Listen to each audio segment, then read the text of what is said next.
How's it been? Right now, if anybody has questions for Jon, you can start lining up at the mics while you're walking up there. We're going to have Jon just talk a little bit. How's it feel, man, not to be off the show? How's it literally feel to be off the show? How does it feel to be off the show? We can talk about it later. No, man. It's been thank you, sweetheart. I miss y'all. Look, I have nothing but love for everyone in Georgia that makes that show. The cast and the crew, most badass group of artists I know, and I love them. And but I'm extremely happy and excited for the work that I get to do now. Well, we miss you, dude. You were a bastard, but we miss you. We love you, and we know the power of flashbacks can bring you back. So let's hope we get to see you again. All righty, first question. Young lady over there in the red. Hello. Hey. What was your favorite part about playing your character? Favorite part? Man. I thought what Frank Darabont did with Shane was just super badass. It was kind of this one-note villain from the comic book, and he really gave me the permission to make him a three-dimensional, nuanced character. And I thought, how cool to start this guy out with his buddy in a police car, having a couple burgers, sharing a pile of ketchup, and he's sitting there just trying to give him advice about his marriage.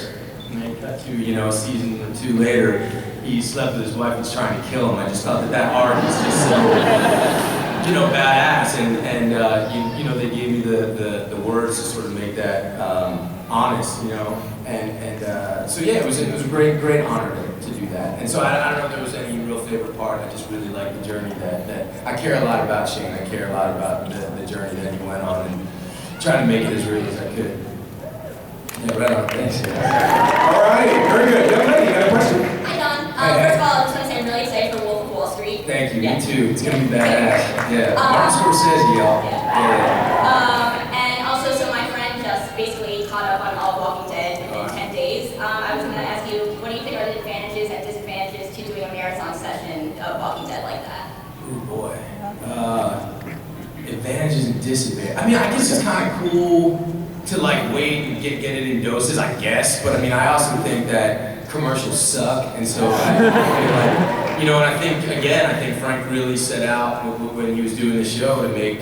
I think if you look, especially at season 1, with just 6 episodes, they were really 6 completely different movies, different styles. They took place in completely different places. And so I think it's kind of cool to look at them as, singular little movies. It's very, it's a cool thing about TV these days. It's much more cinematic and film-like. I sound like such a pretentious douche. Like little movies and shit. I'm obsessed with movies, so. Rock and roll, girl, rock and roll. All right, real quick before we move over, for those of Jon, for those of us that aren't familiar with Wolf of Wall Street that's coming up, can you give us a quick premise of what you're involved in? Yeah! I miss my babies. Wolf of Wall Street. Wolf of Wall Street. Shoot, it is going to be a great. Martin Scorsese. He's the man, and it's such an honor to work with him and Leonardo DiCaprio. And he's Leo, man. This is gonna be a badass movie. If you guys like Goodfellas, and if you like just the classic New York kind of, you rise, like a crazy rise of this guy's life, where it's just, kind of like Goodfellas, and then it all just comes shattering down. It's just that classic kind of Scorsese structure, and an amazing cast. It's such a fun thing to work on, and I got the real honor of working again with one of my heroes, with Mr. Scorsese, and then I went right from that to this movie Grudge Match with Robert De Niro, where I play his son, and I also got to play him as I play his son in the movie, but he plays an ex-fighter, and I box, so I got to play him as all the flashbacks and do him as a young man too, all the boxing scenes. So those two guys are just heroes of mine, and I'm just super blessed, super blessed. Yeah. This guy was big before Walking Dead, big during Walking Dead. He's going to be even bigger into his next phase.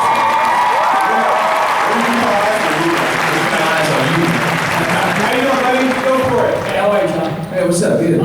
Good. With Shane dying fairly early in the comic book, Yeah. where do you go about trying to find motivation going forward after that for the couple of seasons that you were on the show?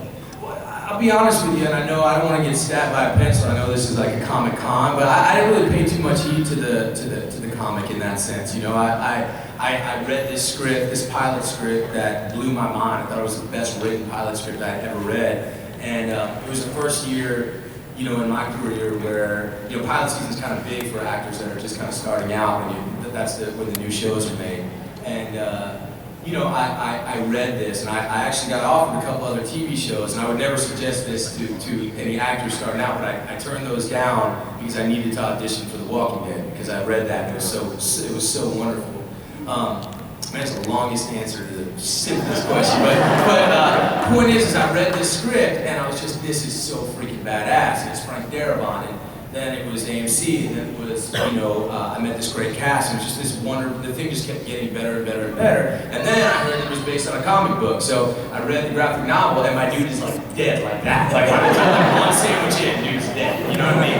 And so I kind of had to, you know, there's one sort of panel of Shane when Rick first comes back in the graphic novel where he's got his hat on, it's just kind of like staring at Rick and Lori. And that's the thing from the comic, I think, that helped me more than anything. It's just that, you know, it's just a huge shot at his face, you know, and like everything that was going on. And I think that really spoke to the complexity of what was going on. But I feel like the TV show, you know, Frank really wanted to scratch out the wound of what the Shane and Rick relationship was, and like really dig into it. So I was grateful for the chance. Rock and roll, man. I think while Rick was a moral compass for everybody, you were well, for lack of a better word, the executioner. You executed basically what Rick would want to do, as well as everyone else, and I think that you served a very, very good purpose until you his wife, man. But it's also like Andy Lincoln's such a badass of an actor. You know, he had the patience to sort of become who he became in season 3, and I think he adapted and adopted a lot of the shit that was going on with Shane, and he brought that out in Rick in season 3. And he's a wonderful friend, wonderful actor. You know? Alright, hi. So I'm trying really hard not to like hate you because of your character. Stop hating me, girl. Shane, you know what? Shane, I want to kill him. Come on, dude. I'm sorry. Hey, I mean, you're good looking and everything, but that does not make up for your character. A.B. Prue, could you please turn off her mic? No, I just want to say, like, with the whole Shane being so violent and Carl being around that, I mean, I know it's just your character, but did you in a way feel personally responsible for the way his character's going, getting more violent, or do you think it's just a situation he was in? I mean, I think it's all the above. You know, look, you know, I think Shane was really the first character that became a creature of this new world. I think he figured it out, you know, the day he whooped Ed's ass by the side of the water. You know, it was Lori says, "Stay away from me, stay away from my kid." He's got all this going on, and then he sees this guy beating on his lady, and you know, he stops it and he starts whooping on him. And then he's like, you know what?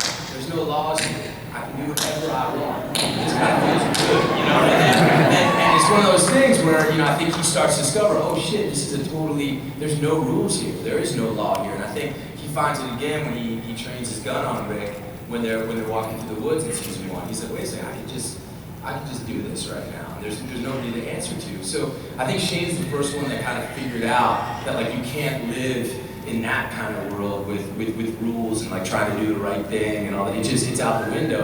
And I think all of these characters are slowly but surely getting to that point. I just think Shane was kind of the first one, you know, but I think it's also what ended up, you know, building that wall around his heart. It's kind of what ended up killing him, I think. Okay, hey young man, go for it. What's up, dude? Are you filming while you're asking?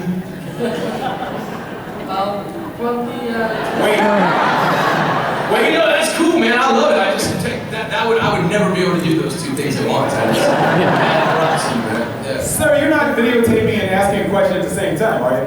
No. Go ahead. From the transition between How I Met Your Mother, the one that you played on that show, to Walking Dead, what was that transition like? Oh shit, man. There was a lot of Carlos and Shane, man. You know, it's just like dude, I had no idea what to say about that.